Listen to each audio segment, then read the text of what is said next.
been So the in this trade hearing. representative hasn't spoken to the President of the United States about a global reordering of trade. Yes, I have. And I've just yet been in the hearing with you, sir. But yet he announced it on a tweet. WTF? Who's in charge? The President of the United States is in charge. And what do you know about those details? Well, as I mentioned, It looks like your boss just pulled the rug out from under you and paused the tariffs, the taxes on the American people.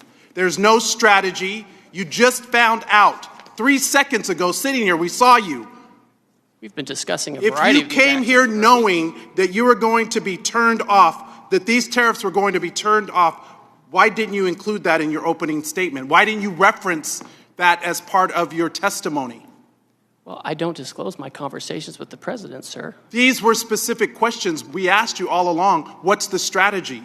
These are real consequences for the American people and small businesses. I had a group of small businesses in my office earlier today talking about the impacts of these tariffs on aluminum and steel. This is amateur hour, and it needs to stop. What does this even mean for your negotiating strategy? How are you in charge of negotiation if the President is tweeting about this from wherever the hell he is? The President was elected, and he runs the trade policy, and I advise him and execute his Who trade executes policy. the trade policy? I execute the trade Did you policy know with the that President. this was happening? We have been discussing all kinds of And there's another options, member of the sir. cabinet, Bessent, who just canceled coming to the Hill to avoid talking about the market because it's in turmoil. This in just days because there was no strategy, there was no plan. The President chose to take actions that he didn't even have the authority to take. He's put our economy in disarray and near collapse. We have small businesses and Americans who are concerned about their well-being, people's retirement, people's 529 accounts went down because of this administration. We have people that are planning to send their kids to college this fall. People who are retiring whose benefits have declined. Is this market manipulation? No. Why not? If it was a plan, if it was always the plan, how is this not market manipulation? It's not market manipulation, sir. Well, then what is it? Because it sure is not a strategy. We're trying to reset the global trade system. You're- That's offshored, offshored all of our factories. And what has that done? offshored all of How our have you jobs. done? How have you achieved any of that? But to enact enormous harm on the American people, which was our concern from the very beginning. Tariffs are a tool. It can be used in the appropriate way to protect U.S. jobs and small businesses. But that's not what this does.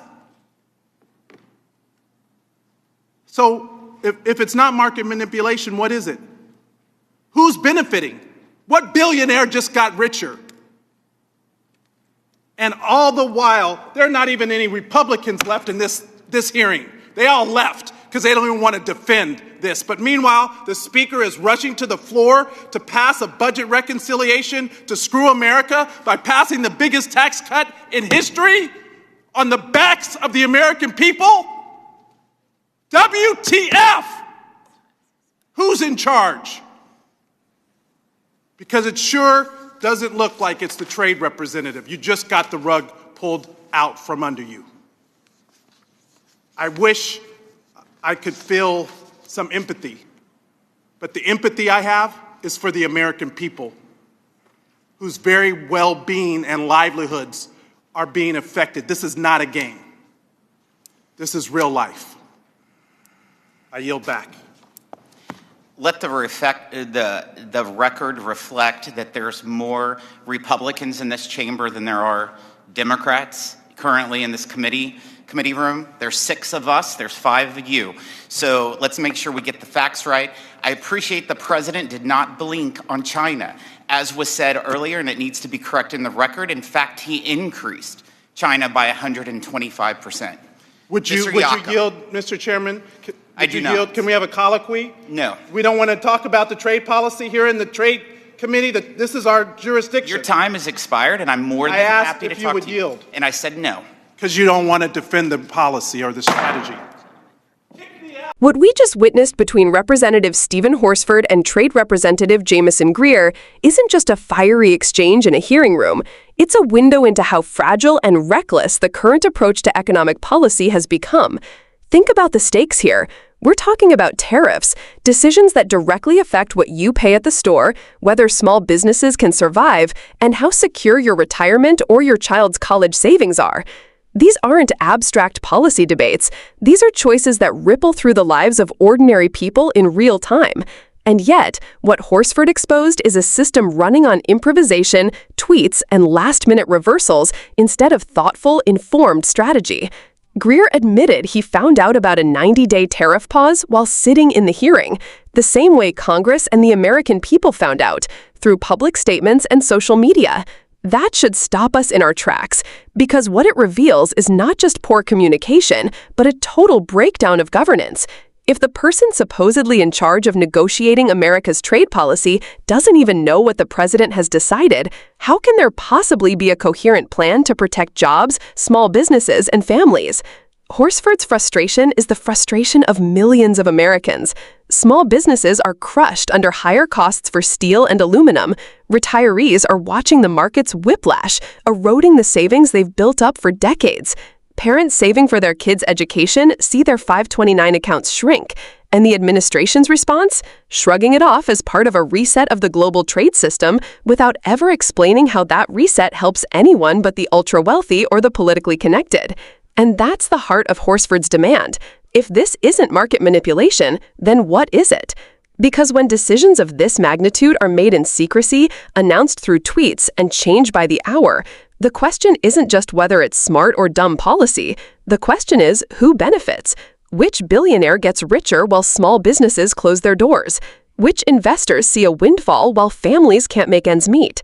It's telling that even Republicans on the committee didn't want to defend this policy. They quietly slipped out, leaving Horsford to carry the fight. That silence is as damning as Horsford's words. When lawmakers who are supposed to be allies won't stand by the administration's trade strategy, it suggests even they know it's indefensible. This isn't just about tariffs or trade. It's about governance, accountability, and leadership.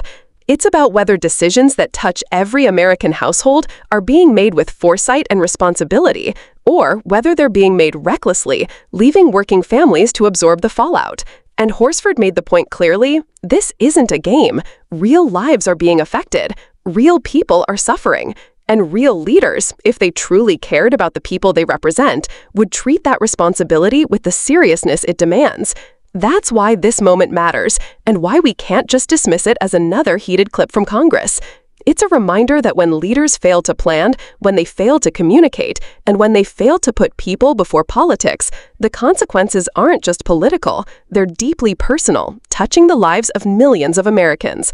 If you believe leadership should mean accountability, if you believe economic policy should protect people rather than gamble with their livelihoods, then moments like this should light a fire. And if you want more of these sharp, honest breakdowns where we cut through the noise and show you not just what happened, but why it matters for you, subscribe to Liberal Men's. Together, we can demand better leadership, better strategy, and a government that works for the people, not against them.